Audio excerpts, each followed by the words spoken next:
A continuación, Noticiero Telesucesos. Clasificación A. Apto para todo público.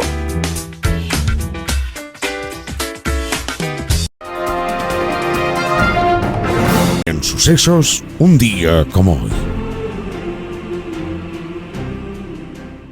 Cuando sucedió la Revolución Francesa, el hombre que estuvo al frente del Estado francés, que se caía a pedazos, era Luis XVI, un rey que nunca se dio cuenta de lo que estaba pasando. Luis XVI nunca supo que como rey tenía que gobernar. Solo estuvo preocupado de sus lujos y sus amantes, sus vanidades y caprichos, en medio de una Francia campesina que se moría de hambre. El día de la toma de la Bastilla, cuando se inició la Revolución Francesa, el rey escribió en su diario: Hoy no ha sucedido nada importante, nada en absoluto. Pero luego los acontecimientos políticos se desbordaron. El rey terminó encarcelado y condenado a muerte. Durante el tiempo en prisión, el rey Luis XVI vivió un cambio radical en su personalidad y dejó de ser un hombre apocado y cobarde, un personaje oscuro incapaz de asumir su destino. Cuando supo que iba a ser ejecutado, se dedicó a hacer ejercicios en su celda, y cuando le preguntaron para qué se ejercitaba si iba a morir, el rey respondió: porque no quiero que me tiemblen las piernas cuando vaya a subir al cadalso.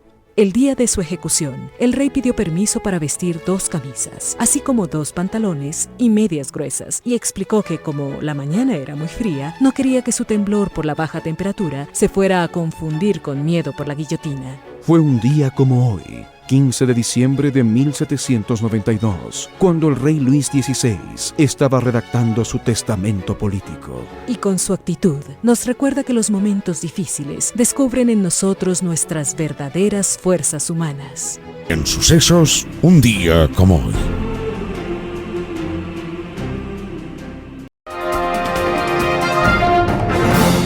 Titulares. Los presidentes de Ecuador y Perú firman declaración presidencial tras encuentro en Carondelet.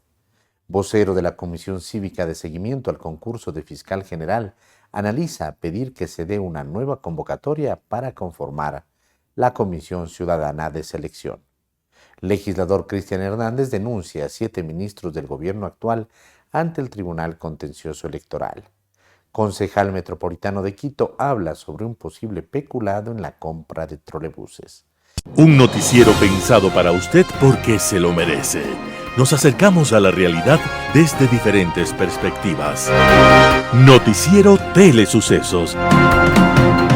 Primera parte del noticiero Telesucesos con las noticias más importantes del día. Bienvenidos a una nueva edición del noticiero Telesucesos. Adelante con la información. Concejal metropolitano de Quito habla sobre un posible peculado en la compra de trolebuses. Wilson Merino, concejal metropolitano de Quito, pidió el pasado 11 de diciembre a la empresa pública metropolitana de transporte de pasajeros y al alcalde Pavel Muñoz que respondan a las observaciones realizadas por la Contraloría General del Estado, en las cuales se encontraron irregularidades en la adquisición de los 60 trolebuses eléctricos. El pedido lo hizo en una rueda de prensa. Merino recordó que desde la Comisión de Movilidad alertó al gerente de la empresa de pasajeros que el proceso de compra ejecutado a través de la Oficina de las Naciones Unidas de Servicios para Proyectos UNOPS era ilegal. Advertimos que se estaba eludiendo el Sistema Nacional de Contratación Pública y hoy el informe de Contraloría confirma estas alertas, añadió el concejal. El informe de auditoría emitido por la Contraloría General del Estado se aprobó el 10 de diciembre pasado. En el mismo se analizó el periodo desde el 1 de agosto del 2022 y el 30 de abril del 2025 y corresponde al proyecto municipal Movilidad Sostenible. Las irregularidades detectadas advierten de una cadena de decisiones improvisadas, falta de controles internos y un presunto perjuicio que supera los 2.5 millones de dólares. Al tratarse de bienes normalizados, el proceso de adquisición debió haberse dado mediante la figura de subasta inversa. Sin embargo, la empresa metropolitana de pasajeros adquirió los 60 trolebuses sin aplicar los procesos obligatorios de contratación pública y lo hizo amparándose en un memorando de entendimiento suscrito entre el alcalde y la Oficina de las Naciones Unidas de Servicios para Proyectos UNOPS. Además, la empresa de pasajeros no exigió informes técnicos ni aclaraciones, ni tampoco se dio seguimiento al plan operativo anual. Estas decisiones derivaron en pagos por $2.552.307.83 a UNOPS, sin el debido sustento, según determinó el ente de control. La Contraloría también encontró dentro de las irregularidades que los trolebuses no cumplieron 15 de las 80 especificaciones técnicas establecidas en el contrato. 41 mujeres sobrevivientes de violencia se graduaron como conductoras profesionales. Este jueves, Quito celebró la graduación de 41 mujeres que concluyeron su formación como conductoras profesionales con licencia tipo D. Son parte del programa municipal que entregó 300 becas completas a jefas de hogar y sobrevivientes de violencia, una iniciativa pensada para abrirles una puerta real a empleos estables en el transporte público. El acto se realizó en el Salón de la Ciudad y reunió a las nuevas conductoras, sus familias y a las instituciones que hicieron posible este proceso. El municipio trabajó junto al Sindicato de Choferes Profesionales de Pichincha, con quienes se firmó un convenio para garantizar la capacitación técnica y la ruta hacia la profesionalización. Alex Pérez, secretario de Movilidad, resaltó que esta propuesta busca algo más que formar conductoras, ofrecer herramientas para que mujeres que han enfrentado desigualdad puedan acceder a trabajos seguros y mejor remunerados. Desde la unidad del Patronato Municipal San José, Alexandra Almeida explicó que esta primera promoción marca el inicio de un proceso mayor. Ya se prepara un segundo grupo de 50 mujeres, provenientes de los Centros de Equidad y Justicia, que iniciará su formación en las próximas semanas. Durante la ceremonia, las graduadas compartieron su experiencia. Verónica Patricia Moreta, la mejor egresada, dijo que obtener la licencia tipo D representa romper barreras y demostrar que las mujeres también pueden estar al volante del transporte público. Agradeció la beca al municipio y animó a las mujeres a sumarse. Mujeres que mueven a Quito abre camino a un sector históricamente masculino y aporta un transporte público más seguro e inclusivo. Se ajustan los precios de los combustibles desde este 12 de diciembre. Desde las 0 horas de este 12 de diciembre rigen en nuestro país los nuevos precios de los combustibles. Las de bajo octanaje, como son las gasolinas Extra y Ecopaís, tienen un precio de $2,72 por galón, presentando una reducción de 12 centavos en relación al el precio anterior, que fue de 2.84 por galón. Estos valores se mantendrán por un mes. Recordemos que el precio de las gasolinas de bajo octanaje en nuestro país se rige desde julio del 2024 por un sistema de bandas de precios que consiste en la variación mensual del precio en función del comportamiento de los precios internacionales del petróleo y con topes de hasta un 5% para el alza de precios y hasta un 10% para la baja. Para el caso de la gasolina de alto octanaje, como es la gasolina Super Premium 95, tiene un precio referencial de $3,53 desde este 12 de diciembre, es decir, un incremento de 13 centavos frente al valor de $3,40 que tuvo en el periodo pasado. En el caso de esta gasolina, el precio se rige por el libre mercado. Estos nuevos valores, tanto de las gasolinas de bajo octanaje como las de alto, fueron confirmados por la Cámara Nacional de Distribuidores de Derivados del Petróleo de Ecuador, CAMDEPE. Vive Tradiciones, no emergencias. Bomberos de Quito presenta campaña para prevenir riesgos por el uso de la pirotecnia. El Cuerpo de Bomberos de Quito presentó la campaña Vive Tradiciones, no emergencias, una iniciativa preventiva diseñada especialmente para este año con el fin de reducir riesgos y emergencias durante Navidad y Año Nuevo.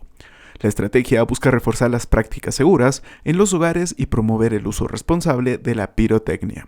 El teniente coronel Esteban Cárdenas Varela, comandante del Cuerpo de Bomberos de Quito, informó que pese a que en los últimos 5 años no se han registrado heridos por pirotecnia, según el 911, diciembre sigue siendo un mes crítico por incendios estructurales derivados de sobrecargas eléctricas y del uso inadecuado de fuegos pirotécnicos.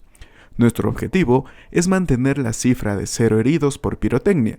Una celebración segura empieza con decisiones responsables, sostuvo. Durante el lanzamiento de la campaña, Cárdenas explicó que cada diciembre se reportan entre 15 y 20 incendios estructurales, principalmente en viviendas de tipo residencial. Las causas más comunes son instalaciones eléctricas deficientes en árboles y pesebres, conexiones improvisadas, sobrecarga de tomacorrientes y el uso de velas sin supervisión. La campaña también incluye un componente de control. Bomberos de Quito, junto a la Agencia Metropolitana de Control, ejecutarán operativos para detectar y sancionar la venta clandestina de pirotecnia, especialmente en locales que solo cuentan con permiso para comercializar artículos navideños. El Viceministerio de Turismo presentó el calendario oficial de feriados nacionales para el 2026. El Viceministerio de Turismo presentó el calendario oficial de feriados nacionales que regirán para el 2026, en el cual se indican los días que corresponden a descanso obligatorio, así como las fechas que se modificarán y trasladarán para formar puentes o fines largos de semana. El documento precisa los feriados nacionales que regirán en nuestro país entre el 2025 y el 2030. Las fechas determinadas como descanso obligatorio, 11 en total por año, son fechas no recuperables y aplican tanto al sector público como privado. Así, para el 2026, el primer feriado corresponde al jueves 1 de enero por Año Nuevo. El resto de feriados nacionales para el 2026 son los siguientes: Carnaval, lunes 16 y martes 17 de febrero. Viernes Santo, viernes 3 de abril. Día del Trabajo, viernes 1 de mayo. Batalla de Pichincha, domingo 24 de mayo, que se traslada al lunes 25 de mayo. Primer grito de independencia, lunes 10 de agosto. Independencia de Guayaquil, viernes 9 de octubre. Día de los Difuntos e Independencia de Cuenca, lunes 2 de noviembre y martes 3 de noviembre. Navidad, viernes 25 de diciembre. Hay que recordar que a estas fechas se suman los feriados locales correspondientes a festividades relativas a cada cantón o provincia. 2 hermanos reciben pena agravada por violación en el sur de Quito. Con base en las pruebas presentadas por Fiscalía, José Daniel A. y Clever Andrés A. fueron sentenciados como autores directos a 29 años y 4 meses de pena privativa de libertad por la violación de una mujer. El Tribunal de Garantías Penales también impuso una multa equivalente a 800 salarios básicos unificados y el pago de $10,000 como reparación integral. Además, dispuso que la víctima reciba tratamiento psicológico a través de la entidad pública competente. El hecho, investigado por la Fiscalía de Violencia de Género, ocurrió el 14 de marzo del 2025, en el sur de Quito. La noche anterior, la víctima se reunió con los ahora sentenciados, a quienes conocía previamente, y conversaron dentro del vehículo de uno de ellos. Al día siguiente, ingresaron a un inmueble del sector, donde los agresores cometieron el delito, causándole varias lesiones. Tras el ataque, la víctima alertó a un familiar, quien dio aviso al 911. Agentes policiales llegaron al sitio y observaron a 2 hombres en una camioneta con características coincidentes con las reportadas. Iniciaron una persecución y minutos después lograron interceptarlos. Luego del registro personal, ambos fueron aprehendidos en flagrancia. Durante la audiencia de juicio, el fiscal de gestión de audiencias que actuó en la diligencia presentó las pruebas recabadas durante la investigación, como el testimonio anticipado de la víctima, los testimonios de los agentes apresores y la del familiar que reportó el hecho, el examen médico-legal, las pericias biológica y toxicológica y el informe de reconocimiento del lugar de los hechos, entre otras. Los presidentes de Ecuador y Perú firman declaración presidencial tras encuentro en Carondelet. Daniel Noboa y José Gerí, presidentes de Ecuador y Perú respectivamente, firmaron una declaración presidencial luego de reunirse en el Palacio de Carondelet en el marco del 14º Gabinete Binacional. La reunión se instaló aproximadamente a las 11:30 y tuvo una duración de alrededor de 2 horas. El presidente peruano llegó en la madrugada a Quito en medio de honores y vino acompañado de los ministros de Relaciones Exteriores, Defensa, Interior, Economía y Finanzas, Vivienda, Construcción y Saneamiento, Desarrollo Agrario y Riego, Comercio Exterior y Turismo, Transportes y Comunicaciones, Energía y Minas y Desarrollo e Inclusión Social.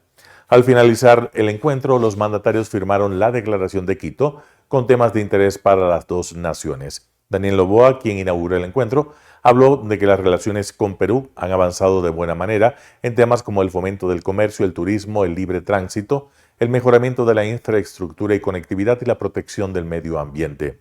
Los presidentes también abordaron el tema de la seguridad y la defensa. Al respecto, el presidente ecuatoriano manifestó: hoy más que nunca enfrentamos desafíos comunes que requieren respuestas coordinadas y eficaces, y añadió que se deben dar maniobras conjuntas en el sentido de luchar contra la delincuencia organizada transnacional, el terrorismo, el narcotráfico, el tráfico de armas, el contrabando, la minería ilegal, entre otros delitos.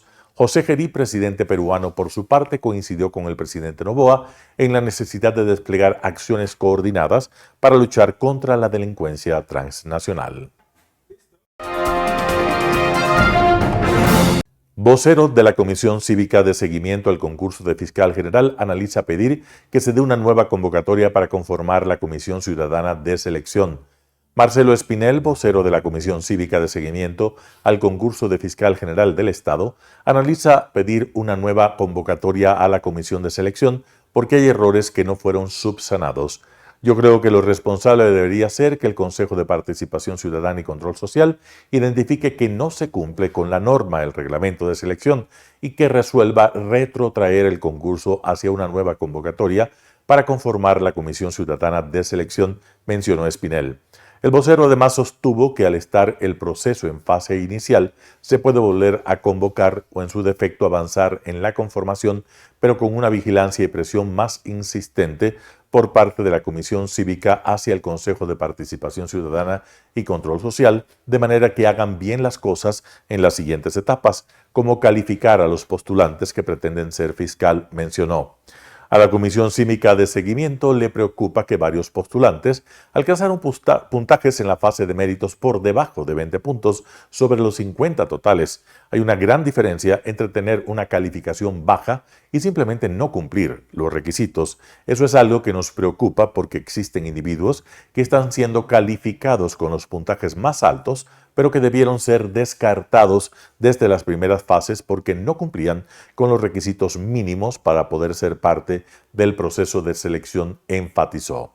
La Comisión Cívica se volverá a reunir el lunes 15 de diciembre de 2025 para emitir un pronunciamiento en conjunto tras evaluar y analizar el último informe. Ahí eventualmente podrían hacer un llamado de atención al Consejo de Participación Ciudadana y Control Social y pedir que se analice la posibilidad de retrotraer el concurso. Legislador Cristian Hernández denuncia a 7 ministros del gobierno actual ante el Tribunal Contencioso Electoral.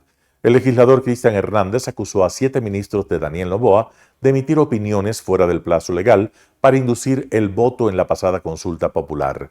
Los casos presentados ante el Tribunal Contencioso Electoral de manera separada, por lo que serán evacuados por jueces electorales diferentes, en la argumentación sustenta el pedido y se habla de haber violado la prohibición de difundir opiniones en todo tipo de medios digitales que induzcan a los electores sobre una posición o preferencia electoral 48 horas antes del día de los comicios y hasta las 17 horas del día del sufragio. Los ministros acusados son Harold Burbano, ministro del Trabajo, Roberto Luque, ministro de Infraestructura y Transporte, Luis Alberto Jaramillo, ministro de Producción, Roberto Curi, ministro de Telecomunicaciones, Zaida Rovira, ministra de Desarrollo Humano, Inés Manzano, ministra del Ambiente y Energía, Giancarlo Lofredo, ministro de Defensa. En el caso de Lofredo, el juez de la causa es Joaquín Viteri. El caso de Manzano y el de Jaramillo lo lleva Ángel Torres, el de Rovira y el de Burbano, Ivonne Coloma. El de Curi, Guillermo Ortega, y el de Luque lo hará Juan Patricio Maldonado.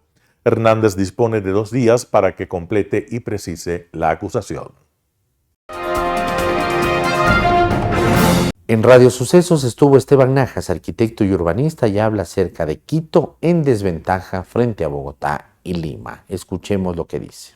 Creo que cuando uno lee un encabezado de periódico como el que tú te refieres y del cual parte esta invitación, siempre, bueno, el encabezado está hecho para enganchar y genera quizás más alarmismo que el que realmente existe. Entonces yo quiero poco hoy día ir como despiezando, deconstruyendo mi punto de vista, no como economista, faltará más. Yo soy arquitecto por oficio y yo diría que inclusive el término de urbanista es parte del hecho de materializar ciudad, de hacer ciudad.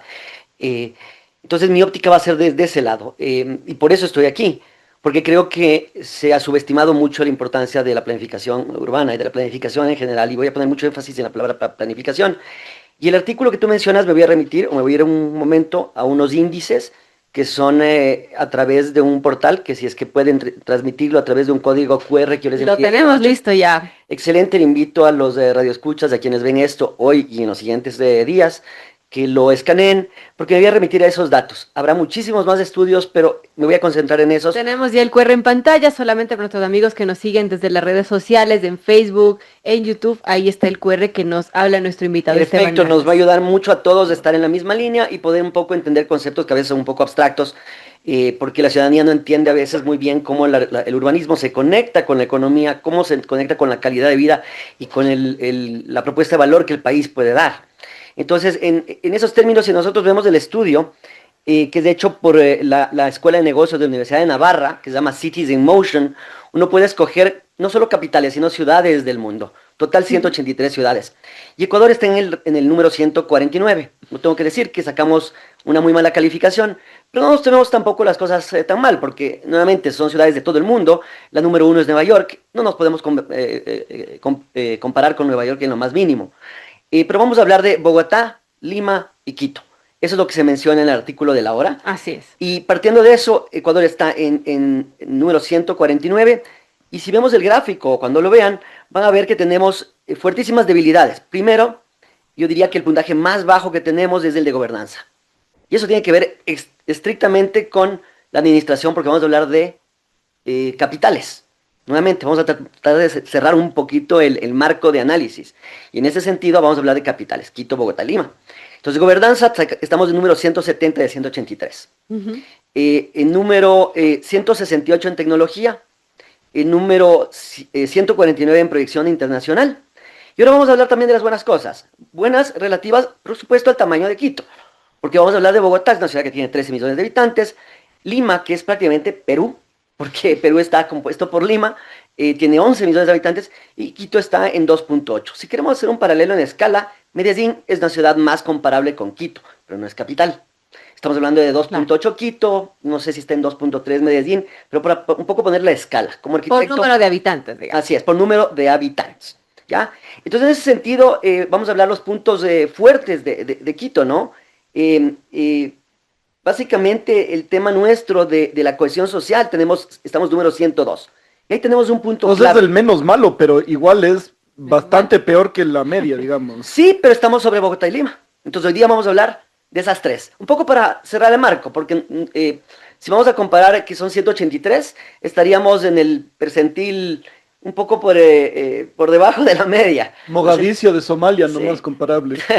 Entonces, voy a tratar hoy día de hacer primero como un diagnóstico de esa naturaleza y luego ir a unas ideas que tienen que ver en dónde el Ecuador puede tener las fortalezas. Porque el tener cohesión social, que es el puntaje bueno que tiene Ecuador, que es 102, tenemos medio ambiente 113 y tenemos movilidad y transporte 123. ¿Ya? No estoy diciendo que sean buenos. Todas son calificaciones que nos mandarían a supletorios. ¿Sí? Claro. En el mejor de los casos. Son ¿Ya? menos malos, digamos. ¿Sí? Pero vamos a poner nuevamente en la escala de las tres ciudades con las que este encabezado nos quiere poner a competir. Eso genera un orgullo, genera una especie de insatisfacción, especialmente en Fiestas de Quito. El encabezado tenía un objetivo y creo que lo logró. Entonces, en ese sentido, vamos a hablar que la cohesión social es algo muy importante. Si comparamos Quito con Lima y Bogotá, el centro histórico de Quito, ¿no es cierto? El patrimonio vivo, no el de postal necesariamente, sino lo que realmente tiene Quito, como capital además declarada patrimonio universal y cultural universal del mundo, primero en el mundo, es muy fuerte. En Lima es un capital de ciudad medio y Bogotá, es decir, icónicamente, Bogotá no es una ciudad identificable rápidamente. Lima tampoco lo es. De hecho, Lima es curioso, una ciudad portera, pero que da la espalda al mar, en el sentido no porque esté dando la espalda literalmente, sino porque esté en un barranco y Claro. el mar no es parte de la vida diaria, no es Río de Janeiro. ¿Sí? Entonces serían como los análisis de estos índices del Cities in Motion que les acabo de poner el código de barras. Y luego lo podemos ir descomponiendo en otras partes. Voy a dejar, no sé si Verónica quieres guiar, pero podríamos hablar ya de la calidad urbana, cómo se pueden potencializar estas ventajas, entre comillas, que tiene el Ecuador, y en este caso Quito, y luego ciertas ideas que tengo de dónde podemos nosotros fortalecernos. Bueno, vamos entonces por lo bueno, lo que podríamos potencializar de Quito. Y bueno, mucho se habla que no hay esa visión de ciudad, ¿no? Cada que llega un alcalde tiene, bueno, una visión distinta al parecer. Se habla de que se tendría que hacer, por ejemplo, este famoso Estatuto Autonómico de Quito, que nunca se concluyó. Pero a la final lo que tenemos es como que una ciudad que está medio a la deriva. Y bueno, ¿qué queremos de Quito y qué podemos hacer con Quito? Como usted mencionaba en su artículo, Quito perdió la voz, quizás perdió la brújula y su conductor. Entonces necesitamos un poco, bueno, reconducir esta ciudad. Vamos a decir que Quito es del hardware, ¿ya? O que una ciudad es del hardware, está hecho por infraestructura, está hecho por sus elementos que conforman el tejido urbano. Lo que nos está faltando es el software, ¿sí? Y hemos sufrido, y voy a hacer la comparación con Bogotá específicamente y con Lima. Bogotá tuvo la suerte de tener primero 2 periodos consecutivos, no ideológicamente, eso es clave identificar. Estamos hablando de Antana Mockus, vamos a llamarlo a él el software. Antana Mockus creó este concepto de la ciudad, él era filósofo y matemático. Primero, vamos a hablar de la formación. Un personaje, Antana Mockus también. Y él pudo tener una lectura de ciudad que se centraba en el mejoramiento del comportamiento de las personas. Él creó o explotó esta idea de la ventana rota. La idea de la ventana rota fue usada mucho en términos urbanísticos, porque se habla que un psicólogo en los años 70 hizo un estudio empírico de poner un vehículo en el Bronx de Nueva York. En pocas horas el vehículo estaba roto, desvalijado. Sabemos que el Bronx es una zona desfavorecida, de condiciones de criminalidad fuerte, históricamente en Nueva York, que ha ido cambiando, pero así fue en los años 70. Y luego llevó a Palo Alto ese vehículo, un vehículo nuevo, Palo Alto, California, una zona pudiente, digamos el Cumbayá de Los Ángeles. Y al carro no le pasó nada, pero a la semana él fue y rompió una ventana. Y luego de romper la ventana, el carro quedó desvalijado igual que Bronx. Esta fue la base del discurso de Antana Mockus. Antana Mockus implantó estas ideas nuevamente del software, de cómo cambia el comportamiento ciudadano. Y lo logró durante 4 años realmente a darle un vuelco a Bogotá. En términos de una ciudad, estamos hablando de una ciudad de 13 millones de habitantes. Estamos hablando de una ciudad que tiene 4 veces el tamaño de Quito. Casi tiene toda la población del Ecuador. Correcto, ¿no? y lo logró. Increíble. Entonces, aquí tenemos una cosa clave, la continuidad, pero no continuidad ideológica, ¿ya? Porque aquí en el Ecuador creo que la división que tenemos, la guerra, esta pugna de gobierno central, siendo Quito además una ciudad que se nutre del aparato público, a diferencia de ciudades que se nutren de lo productivo, como serían Lima, ¿no es cierto? Y Bogotá, por supuesto, por su escala, es muy distinta. Luego pasa de Antana Mockus, cuando ya se creó este software para que funcione el hardware, entra Peñalosa. Y Peñalosa, hablamos de hardware, él creó el sistema de Transmilenio, comenzó a crear ya sistemas del funcionamiento ya mecánico de la ciudad, pero con mucha eficacia. Su hermano es un urbanista muy reconocido, Gil Peñalosa, y él fue un asesor. Y Peñalosa además, él era economista y estudió en París urbanismo. ¿Por qué enfatizo esto? Porque aquí hay una serie de hilos que ya nos hacen entender que hay falencias o hay vacíos nuevamente las de estructuras, de cómo se configura la gobernanza. Entonces, si bien yo estoy hablando de urbanismo, finalmente se habla de economía, y se habla de gobernanza, y se habla de política, porque finalmente las ciudades es donde se desenvuelven todos estos elementos. Entonces, para mí es imposible no topar esos temas, pero está clarísimo que ese no es mi objetivo y nunca voy a hablar fuera de mi ámbito. Entonces, hacer esta analogía del software y del hardware, ¿no es cierto?, ayuda un poco a entender que tuvieron la suerte de esta continuidad, sabiendo que Antana Mockus y Gil Peñalosa eran muy distintos en formación, Peñalosa urbanista, y su hermano, que estuvo para alcalde de Toronto, gran urbanista, él tiene una fundación mundial que se llama 880. Básicamente lo que dice es que las ciudades tienen que diseñarse para niños de 8 años y para ancianos de 80 años. Es decir, todo del medio solo se acomoda. O sea, ahí hay una primera diferencia, esa continuidad que se dio, no ideológica, no política, sino de un plan maestro. Me voy a ir a Medellín, ciudad parecida en tamaño a Quito. Ahí tienen justamente la base. Yo como arquitecto veo las cosas estructuralmente. Yo tengo que hacer un estudio de suelos, tengo que mejorar el suelo, tengo que compactar y generar unos buenos cimientos. Yo no puedo esperar tener una buena casa si comienzo con el techo, ¿verdad? Y es lo que pasa en Quito. Porque tenemos una especie de archipiélago de ideas que son utilizadas políticamente. Y estas ideas atomizadas, ¿no es cierto?, que están por todo lado, por sí solas no están construyendo ningún organismo. Es como que le pongas una carcasa nueva al celular, le pongas, no sé, unos stickers por atrás, le pongas una cosa para que se pare el celular, pero finalmente el software se quedó en la versión de hace 10 años. Entonces es importante hacer esta analogía. Y en Medellín, finalmente tuvieron, nuevamente, continuidad. Fajardo y Alonso Salazar tuvieron décadas. Y verás que Medellín, ciudad que en términos de seguridad no se puede ni comparar, o podría decirse que se puede comparar, no con Quito, pero con ciertas ciudades del Ecuador. Es decir, es como que imaginemos que Quito tenga la inseguridad de Durán, ¿verdad? Y lo lograron. ¿Cómo lo lograron? Con autonomía. Ahí viene el Estatuto Autonómico de Quito. Eso lo que tienen es, podrías tener tú un alcalde de izquierda, un gobierno de ultra izquierda, y podrías tener un alcalde de derecha o extremo en términos de mercado. Es irrelevante porque ellos tienen la empresa pública de Medellín. Y la empresa pública de Medellín es un sistema suprapolítico. Yo lo llamo así, es un término que lo estoy usando mucho ahora porque, ¿qué pasa? No podemos hablar de apolítica. La política no existe, no podemos ser apolíticos, peor el urbanismo, peor la arquitectura. Entonces, ¿qué es la suprapolítica? Es un ente paralelo que está siempre en términos de vida útil, está superpuesto o el municipio está supeditado a ese mecanismo. Medellín tiene eso. No importa qué alcalde entre, el plan está trazado para toda la vida. Y no importa si el gobierno central está peleado con el gobierno municipal, el plan está trazado y el alcalde tiene que sentarse y le dicen, señor, aquí está el menú, aquí están las fechas y aquí está. Así debería funcionar, ¿no? Porque los que dirigen la ciudad por detrás son los técnicos. Juan Carlos Larrea, Procurador General del Estado, estuvo en Radio Sucesos. Habla de las claves del caso Chevron. Vamos con la nota. La Procuraduría General del Estado, usted hacía referencia a los litigios judiciales derivados del denominado caso del Lago Agrio. La Procuraduría realmente no fue parte de ese proceso, fue una controversia entre privados, entre los individuos y las comunidades afectadas por la contaminación y la empresa multinacional. Hubiera sido bueno si nosotros, hablo como institución, hubiéramos sido parte quizás de ese proceso hace décadas atrás, quizás hubiéramos podido intervenir y verificar y monitorear que no se cometan los excesos judiciales que en su momento se hicieron. Como bien señalaba usted, hablamos de un proceso arbitral muy largo. Inició el arbitraje en el año 2009. O sea, estamos hablando ya de 16 años de litigio internacional.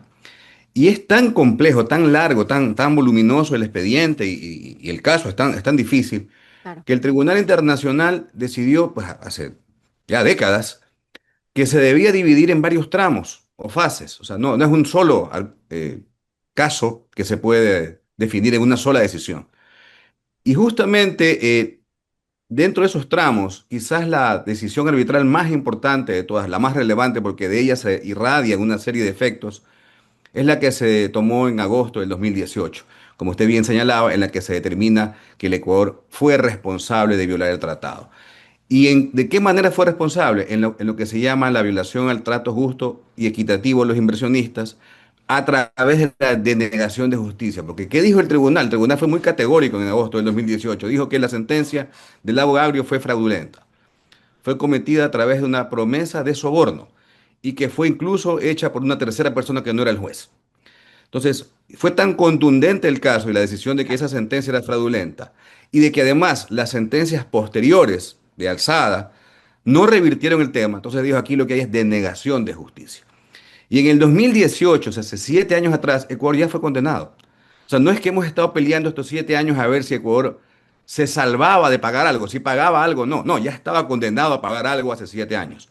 Lo que hemos estado peleando en estos 7 años, en 2 administraciones de la Procuraduría, con un equipo internacional de alto nivel, es cuánto se debe pagar. Y obviamente el objetivo era pagar lo menos posible. Es decir, cuando se habla de que hoy Ecuador ha sido derrotado, yo insisto en que eso no me parece una apreciación correcta. Nadie quiere pagar una cantidad de dinero y menos 220 millones. Pero insisto, esta fase, este round, aplicando un criterio boxístico, era solo sobre determinar cuánto se debe pagar. Y la pretensión de la contraparte a la fecha de expedición del laudo ascendía a 3.300 millones de dólares. Entonces, frente a 3.300 millones de dólares, que ordenen pagar 220 es, por decirlo menos, una reducción significativa, del más del 93%. ¿Y cómo se llegó a eso? Gracias al Ecuador pudo demostrar que los daños que Chevron aducía eran 16 conceptos o categorías de daños, que tienen que ver con todos los gastos que hizo la multinacional pues, para defenderse en los casos judiciales y para evitar la ejecución de esas sentencias en el Ecuador y en varios países del mundo. Bueno, pues Ecuador demostró, y el tribunal aceptó la gran mayoría de los argumentos, de que esos daños, primero, en muchos casos la demanda no tenía derecho a exigirlos. En segundo lugar, que no era procedente porque partían de ciertos momentos temporales anteriores a la generación del daño, de la violación, o sencillamente que eran exagerados, absurdamente exagerados. Entonces, Ecuador pudo demostrar eso y es por eso que se redujo tan drásticamente la cuantía. Por eso digo, no es algo que haya que salir a celebrar definitivamente, pero sí es evidente que una reducción de más del 93% sí es un resultado significativo. Ahora, señor procurador, ¿cómo llegamos a esta situación? Porque resulta indignante para muchas personas que, bueno, una empresa que a la final causa daños ambientales y encima esté cobrando al Estado ecuatoriano. Y uno dice, pero ¿cómo? O sea, es inverosímil. Ellos son los que deberían estar reparando ese daño ambiental y pagando al Estado, no al revés. Y por allí él escuchaba las declaraciones a la ministra de Gobierno que, bueno, calificaba este caso de injusto y que atribuye este problema heredado del gobierno de Correa porque allí dijo la causa se politizó. ¿Cómo se politiza? ¿En qué momento se daña todo esto para que ahora el Estado tenga que sufrir las consecuencias de un laudo arbitral que, bueno, ya no hay otro remedio que pagarlo? Muchas gracias. Déjeme analizar esta pregunta en varias aristas. Soy el abogado del Estado y por consiguiente debo ser muy prudente y muy responsable con mis declaraciones. Y no solamente por una cuestión de prudencia, sino porque inclusive pueden ser usadas en el proceso internacional. Y eso es lo que iba a complementar. El proceso internacional todavía no termina. Es tan grande que falta una última fase. Wow. La última fase es la determinación de los costos o costas del proceso arbitral como tal, que eso va a comenzar el próximo año. Por consiguiente, debo ser muy prudente porque, insisto, lo que yo diga puede ser usado en contra del Ecuador en una fase posterior. Con todo, lo que sí debo decir es que hay tres, o sea, primero que en temas políticos, la verdad que quisiera no profundizar, pero sí puedo aportar con ciertos elementos objetivos que tienen que ver con la posible determinación futura de responsables, a quienes hay que ir a tocarles la puerta e intentar cobrarle estos 220 millones. Y esos tres elementos objetivos creo que al menos son tres, ¿no? Primero, ¿de qué tipo de conductas se acusa al Ecuador en el 2018? De hecho, se determina que el Ecuador fue responsable. Insisto, de conductas de denegación de justicia. Es decir, al inversionista, dijo el tribunal, el Ecuador no lo protegió. No solamente que no lo protegió, sino que lo perjudicó a través de esta sentencia fraudulenta, a través del soborno, a través de todo esto que hemos mencionado.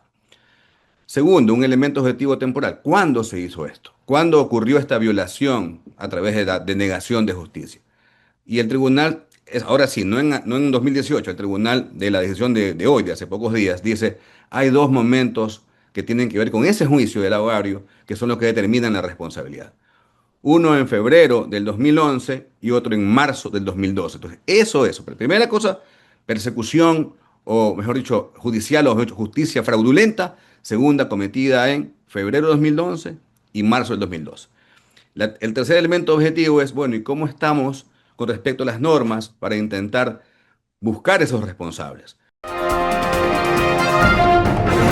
En Impacto Informativo, Alejandro Suárez, director de la Academia Diplomática, hace acerca del Premio Nobel de la Paz entregado a María Corina Machado. Escuchemos lo que opina. Se ha dicho, se ha repetido una y otra vez el enorme significado que tiene la atribución del Premio Nobel de la Paz a María Corina Machado.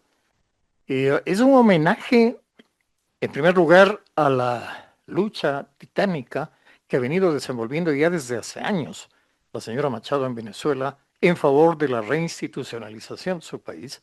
Y luego también es una suerte de homenaje, creo yo, a los gobiernos de la región que en los últimos años han venido restaurando su institucionalidad democrática, han venido reafirmando su vocación democrática, gobiernos como el gobierno ecuatoriano, como el gobierno argentino, como el gobierno boliviano. Entonces, ese premio también es un reconocimiento a esa corriente, diría yo, en la región que reafirma la institucionalidad, el respeto a los derechos humanos, el respeto a los derechos en general de las personas. O sea, la presencia del presidente Daniel Noboa en esta ceremonia, ¿qué significa? A esta ceremonia han sido invitados especialmente algunos mandatarios latinoamericanos, entre ellos el presidente Noboa. Y creo que la presencia de él, el viaje de él a Oslo para estar presente en este evento es especialmente importante, porque también es una suerte de respuesta de nuestro país a ese homenaje que se le ha hecho a María Corina Machado, una adhesión del Ecuador a la causa por la democratización de Venezuela, por la reinstitucionalización de Venezuela. Ahora, como decíamos anteriormente, María Corina Machado llega tarde a su ceremonia, ella lo ha explicitado minuciosamente, ella ha tenido que salir en la clandestinidad de su clandestinidad, ¿no? Porque ella no se puede mostrar en la Venezuela de Nicolás Maduro. Ella ha tenido pues que disfrazarse para tomar un bote, de ir a Curazao, luego tomar un avión que lo lleva desde los Estados Unidos hasta Oslo, en Noruega. Pero llega tarde a su ceremonia, de ahí que su hija tenga que tomar el premio, dar el discurso de aceptación. Eso, ¿qué nos dice? Y sobre todo, ¿les resta importancia a la ceremonia? Yo creo que no, Edgar, al contrario. El viaje de Corina Machado, que ha sido una suerte de viaje épico desde su país, en donde estaba... Es una odisea prácticamente. Una odisea en su país que estaba amenazada, cuya vida corría peligro. Sin embargo, desafió al gobierno dictatorial de Maduro y logró salir en una jornada no exenta de peligros, pero que demostró primero la firmeza de carácter de María Corina Machado y su afán de nuevamente desafiar, y lo ha desafiado con éxito, al gobierno de Nicolás Maduro. Llegó atrasada a la entrega de los premios Nobel, pero ese atraso de alguna manera también es algo que enaltece su imagen, porque da cuenta del esfuerzo que ella hizo por salir de Venezuela, por salir de su país, para recoger ese premio. Y ella lo ha dicho, es un premio para todos los venezolanos. Ahora, Machado cuenta, ¿no? Porque al momento es objeto de varias entrevistas, dio una rueda de prensa ante una multitud de medios internacionales. Ella dice que en Venezuela pululan fuerzas del gangsterismo abiertamente y fuerzas extrañas a los venezolanos, fuerzas cubanas, nicaragüenses, iraníes, rusas, pero sobre todo hay libertad absoluta para los carteles, para todo tipo de delincuentes. Eso lo denuncia el mundo y ha sido recogida por los principales medios. No hay que extrañarse de eso, Edgar. Desde la época del presidente Chávez en Venezuela, ya se hizo evidente la apertura de Venezuela hacia esas organizaciones criminales.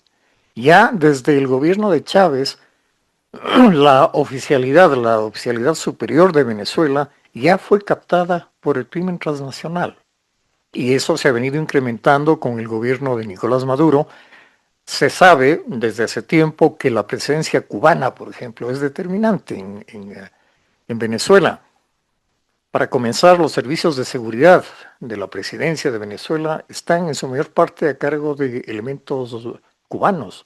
Luego, asesores, oficiales cubanos infiltrados en empresas claves de Venezuela, especialmente las vinculadas con la negociación, la extracción y negociación del petróleo. Eso no es nuevo.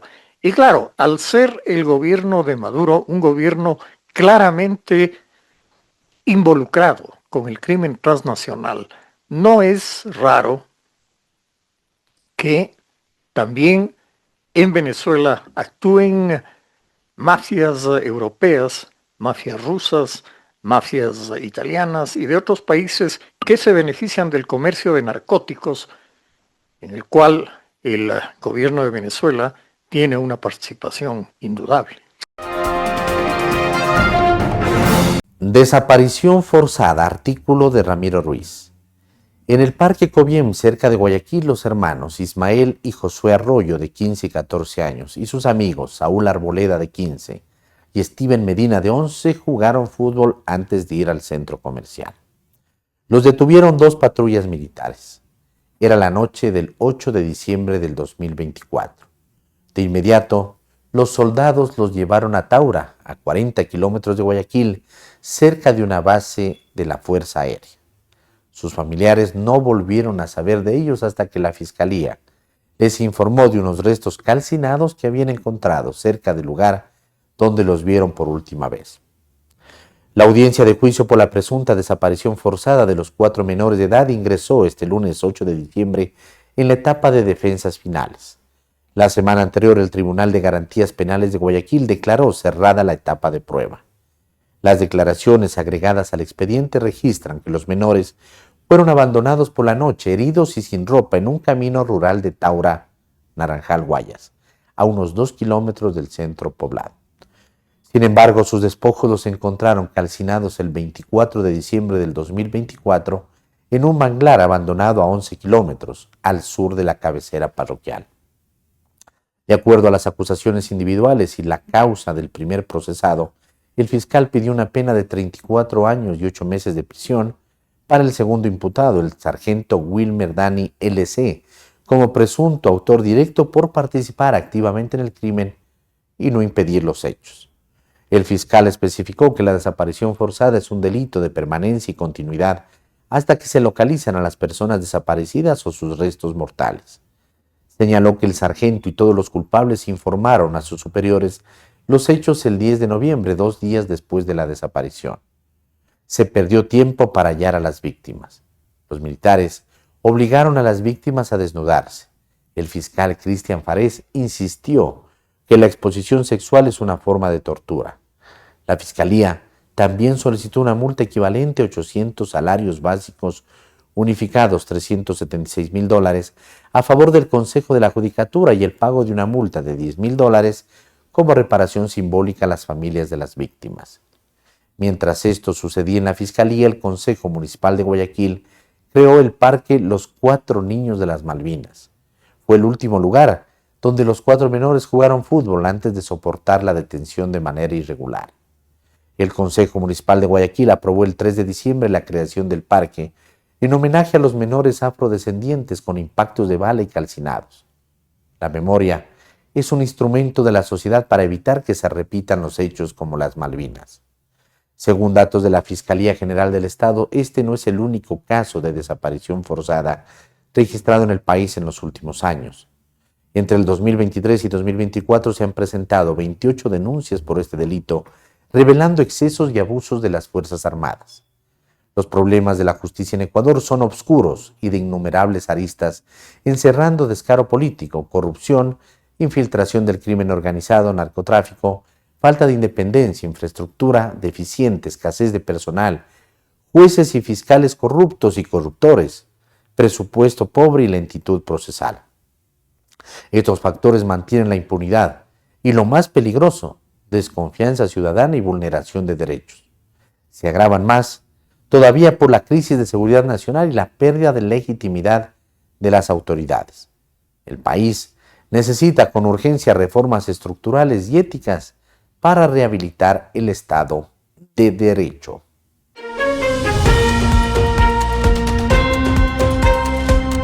Teoría de la culpa ajena. Fabián Corral, El Universo.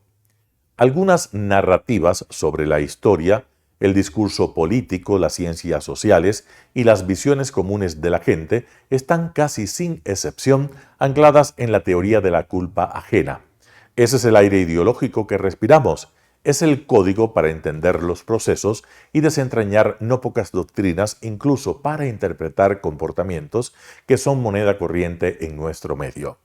La excusa de las responsabilidades propias y la justificación perpetua son pautas dominantes en la vida cotidiana.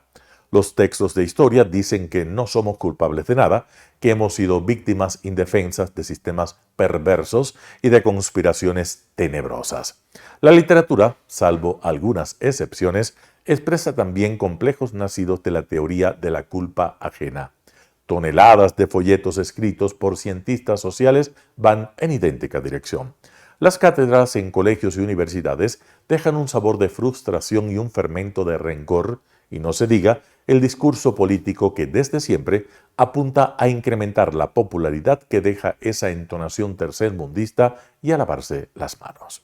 La izquierda en América Latina responde a esa cultura de la queja, a esa transferencia de responsabilidad de los fracasos propios hacia los otros, los distantes conquistadores, los más cercanos explotadores contemporáneos, las agencias internacionales, el primer mundo, el liberalismo, etc.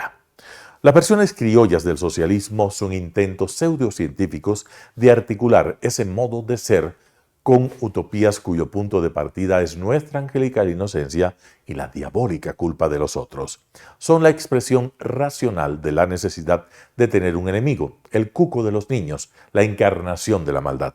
Así la conciencia se sumerge en la paz y así se enmascaran las mediocridades y se soslayan las responsabilidades. El sistemático uso de la teoría de la culpa ajena revela un infantilismo alarmante. No se puede ser país ni sociedad responsable sin asumir la historia verdadera, sin hacerse cargo de los riesgos y los fracasos. No se puede vivir para siempre bajo el paraguas de las excusas, alentando la conmiseración del mundo, haciendo de víctimas, proclamando explotaciones ajenas, sin mirar la viga que está en el ojo propio, sin afirmarnos en lo que somos y sin entender que de nuestras desventuras respondemos primero nosotros y a veces solamente nosotros. Vivimos en un mundo escéptico, informado y brutalmente objetivo, del cual inevitablemente dependemos, de modo que insistir en integrarnos a ese mundo con el discurso del explotado resulta tardío y lamentable. Los políticos alrededor del mundo y en nuestra región han afinado el uso de la teoría de la culpa ajena. Ahora la culpa de todos los desastres es solo de la gente, no es de ellos ni de su demagogia, no de ellos ni de su incompetencia. Un proceso de verdadera restauración democrática debería comenzar por un necesario examen de conciencia, de franqueza y de reconocimiento de las responsabilidades de dirigentes y de élites y de quienes ejercieron y ejercen el poder. Y por cierto, lo que le corresponda a la gente. Fabián Corral, El Universo.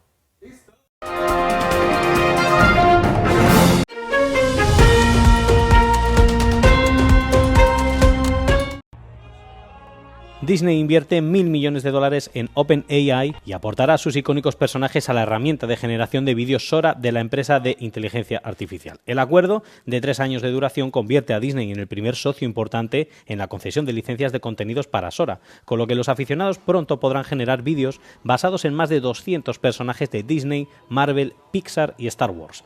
Como parte del acuerdo, algunos vídeos de Sora generados por los usuarios estarán disponibles en el servicio de streaming Disney Plus. Los generadores de vídeo por inteligencia artificial como Sora han asombrado por su capacidad para crear rápidamente clips realistas a partir de mensajes de texto. Al mismo tiempo, la avalancha de este tipo de vídeos en las redes sociales ha suscitado preocupación por la posibilidad de que la bazofia de la inteligencia artificial desbanque las obras creadas por humanos, junto con la preocupación por la desinformación, las falsificaciones y los derechos de autor. Disney y OpenAI afirman su compromiso con el uso responsable de la inteligencia artificial, que proteja la seguridad de los usuarios y los derechos de los creadores.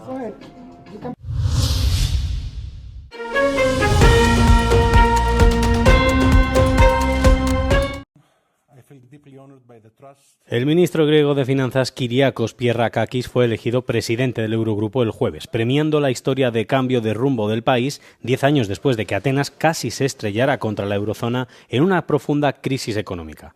Pierrakakis asume las funciones de la eurozona el 12 de diciembre, coincidiendo con la salida del anterior jefe Pascal Donohoe, que fue reelegido este año pero abandonó abruptamente el cargo para ocupar el puesto más alto en el Banco Mundial en Washington.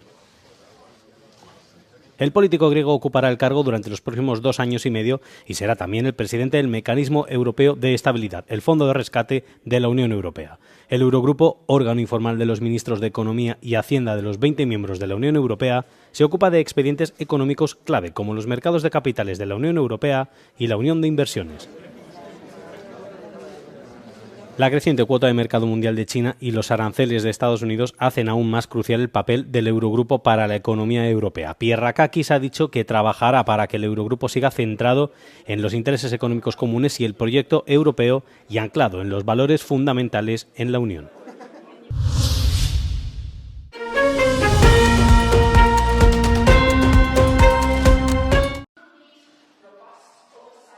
Los miembros de la coalición de voluntarios por Ucrania pidieron el jueves mantener la unidad transatlántica, mientras los europeos tratan de ejercer una mayor influencia en las conversaciones de paz con Moscú, con Washington aumentando la presión para lograr un acuerdo rápido. La reunión se produjo un día después de que los líderes de Inglaterra, Francia y Alemania, conocidos como el E3, hablaran por teléfono con el presidente de Estados Unidos, Donald Trump, sobre los últimos avances en las conversaciones de paz. Según el presidente ucraniano Volodymyr Zelensky, las conversaciones de paz lideradas por Estados Unidos se enfrentan actualmente a las exigencias rusas sobre territorio ucraniano y garantías de seguridad para Ucrania. About an hour ago, we had conversation with the United States team about possible security guarantees for Ukraine, and we are working on a framework document, and it must be strong enough to truly work.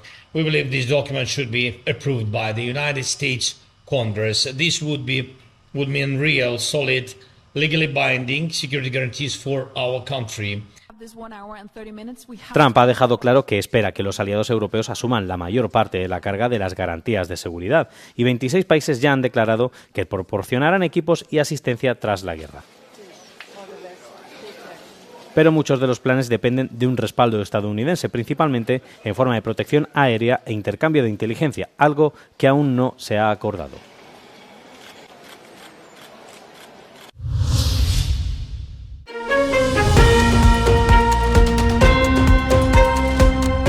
Los aficionados al fútbol han acusado a la FIFA de una traición monumental después de que el jueves empezaran a circular los últimos precios de las entradas para el Mundial. Una lista publicada por la Federación Alemana de Fútbol revelaba precios que oscilaban entre los 153 y los 595 euros como el precio más bajo para diversos partidos de la fase de grupos. La entrada más barata de la fase final costaba casi 3.600 euros, mientras que la más cara se acercaba a los 7.400 euros. Estos precios suponen un notable incremento con respecto a las promesas de la FIFA de ofrecer entradas a precios asequibles a partir de 51 euros. También suponen un drástico aumento con respecto a los objetivos de los responsables del fútbol estadounidense cuando se presentó la candidatura para el torneo hace 7 años de ofrecer cientos de miles de entradas por un precio inicial de 17 euros. La organización Football Supporters Europe calificó los precios actuales de desorbitados, alegando que suponen un descuento masivo en la contribución de los aficionados al espectáculo que supone la Copa Mundial. También han pedido inmediatamente a la FIFA que suspenda la venta de entradas a través de las asociaciones nacionales hasta que se encuentre una solución que respete las tradiciones de la Copa Mundial.